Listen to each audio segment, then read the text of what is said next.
எல்லோருக்கும் வணக்கம். சிதம்பரத்தில் சிதம்பரம் கொஸ்து தான் ஃபேமஸ்ஸு. இங்கே நடராஜர் கோயிலுக்கு வர்றவங்க எல்லாமே கடையில் கொஸ்து கேட்டு தான் சாப்பிடுவாங்க. கொஸ்து பொடி எப்படி பண்ணுறதுன்னு காட்டினேன். அதை பார்த்துட்டு அதுக்கப்புறம் நம்ம கொஸ்து எப்படி பண்ணலான்ட்டு வீடியோக்குள்ளே போய் பார்க்கலாம். நீங்களும் வீடியோவை பார்த்துட்டு கொஸ்து எப்படி பண்ணுறது அப்படிங்கிறத வீடியோவில் பார்த்துட்டு கமெண்ட் பண்ணுங்கள், சப்ஸ்கிரைப் பண்ணுங்கள்.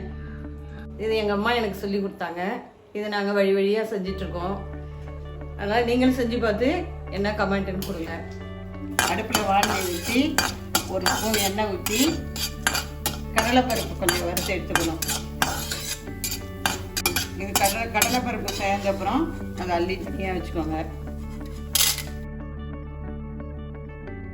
இப்போ கடலைப்பருப்பு வறுத்து எடுத்துக்கிட்டோம். அடுத்தது வெந்தயம் ஒரு ஸ்பூனை அதை வறுத்து எடுத்துக்கணும்.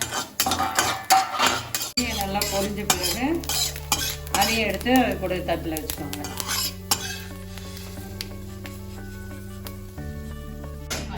அதுக்கப்புறம் பெருங்காயம் வறுத்து எடுத்துக்கோங்க.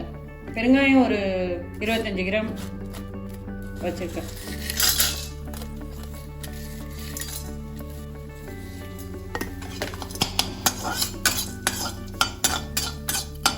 அது நல்லா எண்ணெய் பத்தலைன்னா ஒரு ஸ்பூன் எண்ணெய் விட்டு பெருங்காயத்தை போட்டுக்கோங்க. இப்போ பெருங்காயம் பொரிஞ்சிடுச்சு. அதையும் அந்த வெந்தயம் கடலைப்பருப்பு கூட சேர்த்து வச்சுக்கோங்க. வானலியில் 2 ஸ்பூன் எண்ணெய் ஊற்றிக்கோங்க. எண்ணெய் நல்லா காய்ஞ்ச பிறகு 200 கிராம் மல்லி போட்டு அதை கிண்டிட்டு இருந்தேன். எண்ணெய் பத்தலைன்னா கொஞ்சம் எண்ணெய் சேர்த்துக்கலாம்.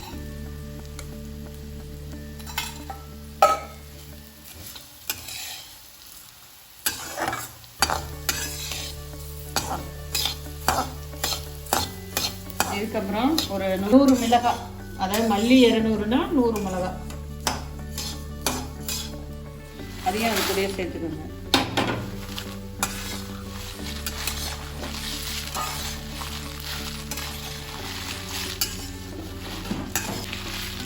விடாமல் கிளறிட்டே இருங்க, கருவக்கூடாது. இப்படியே ஒரு 10 நிமிஷம் இப்படியே வறுத்துட்டு. இப்போ நான் வறுக்க ஆரம்பித்து 10 நிமிஷம் ஆயிடுச்சு. வாசம் வந்துடுச்சு. இதுக்கப்புறம் நம்ம அடுப்பை ஆஃப் பண்ணிடலாம்.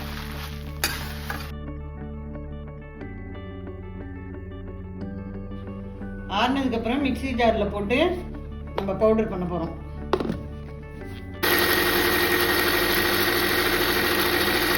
மிக்ஸி ஜாரில் போட்டதுக்கப்புறம் இந்த பொடி இந்த அளவுக்கு கொரகொரப்பாக இருக்கும். ரொம்ப மழை போடாமல் இந்த அளவுக்கு கொரகொரப்பாக போடுங்க.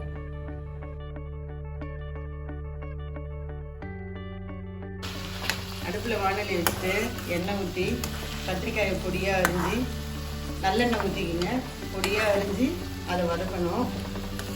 இது எவ்வளோ கத்திரிக்காய் போட்டு? 1/2 கிலோ கத்திரிக்காய். புளி வந்து கொஞ்சோண்டு ஊற வச்சுக்கணும்.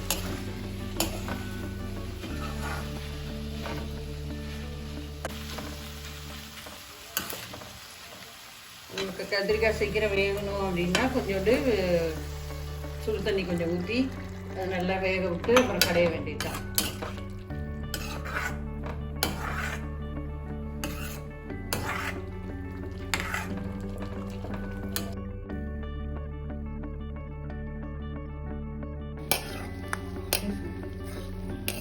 இந்த கத்திரிக்காயை எடுத்து ஒரு கீரை கடையிற சட்டியில் கடைஞ்சிக்கலாம். இல்லை உங்களுக்கு சௌகரியம்னா மிக்சியில் ஒரு அடி அடிச்சுக்கலாம்.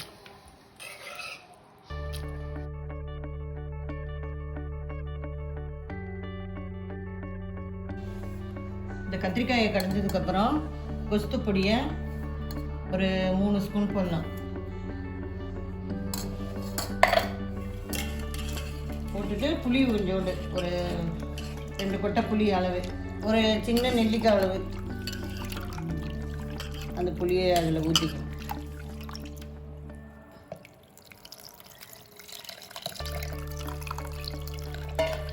அவ்வளோதான். அது நம்ம தாளிக்க வேண்டியதுதான். அதே வானலியில் நல்லெண்ணெய் ஊற்றிக்கோங்க.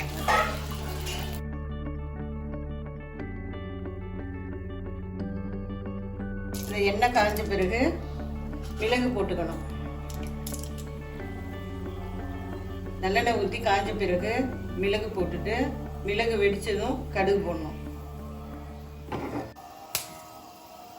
மிளகு போட்டுட்டு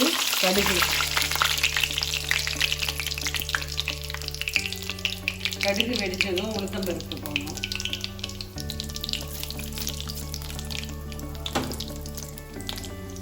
கடுகு உளுத்தம்பருப்பு செவந்த பிறகு சின்ன வெங்காயம் தான் போடணும். அதுக்கு சின்ன வெங்காயம் போட்டால் தான் டேஸ்ட்டு.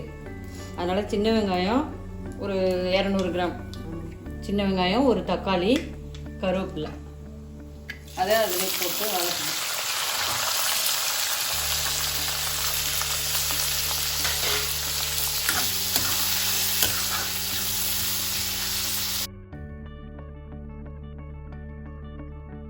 நல்லா வெங்காயம் வதங்கிடுச்சு. இதுக்கப்புறம் நம்ம கூட்டி வச்சிருக்கிற கத்திரிக்காய், கொஸ்து பொடி அதை ஊற்றிட வேண்டியது தான்.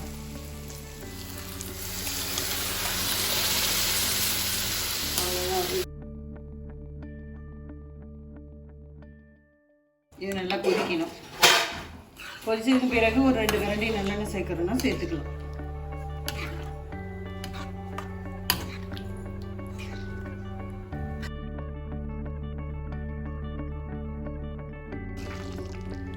கொஸ்து கொதிச்ச பிறகு இந்த பதம் வந்த பிறகு நீங்கள் இறக்கிடுங்க.